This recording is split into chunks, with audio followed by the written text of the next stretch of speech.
first we're going to take a look at Richard Dagenet, who is finding all about a really interesting hobby that started in Europe and has come to Canada, and it's called geocaching. Good morning, Richard.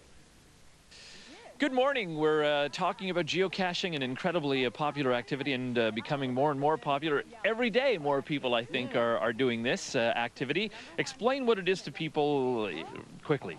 Well, geocaching is a game where we take a GPS with programmed coordinates and we go out to look for a little container such as this that is hidden by people. And it's all about the fun of the hunt and just looking for something and having a family-friendly activity.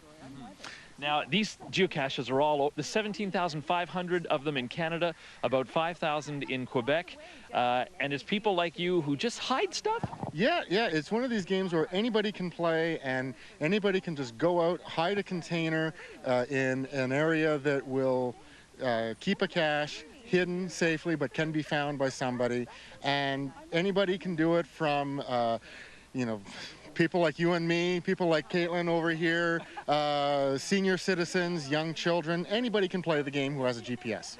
Sean and Holly are here with their daughter Caitlin on this early morning. Now, the GPS units, basically, it was in 2000 that Clinton unscrambled the signals, and you said it was like the next day? Literally, on May 1st, Clinton deregulated the signals. On May 2nd, a guy named Dave Ulmer set a container near Seattle, and on May 3rd, after having bragged to his buddies on the internet that he'd hidden this at a certain location, there were at least 2 or 3 people who, on the 3rd of May, found the container, and geocaching was born.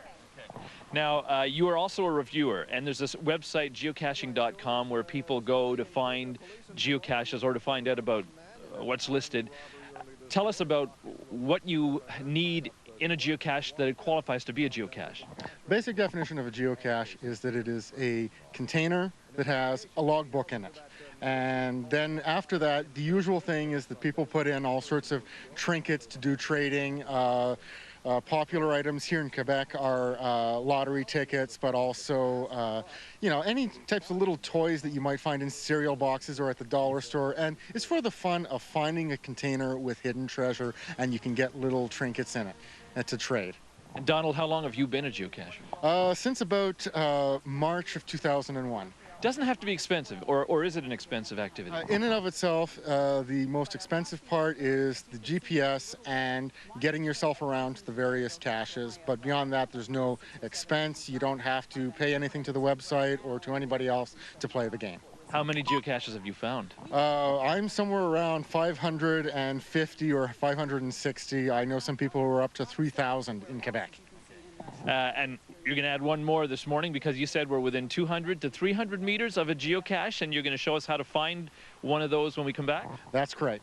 That's right. All right, Donald Buchan is a geocacher who's explaining to us exactly what it is all about. And Sean and Holly, we're going to be going with Caitlin as well to find a geocache when we come back.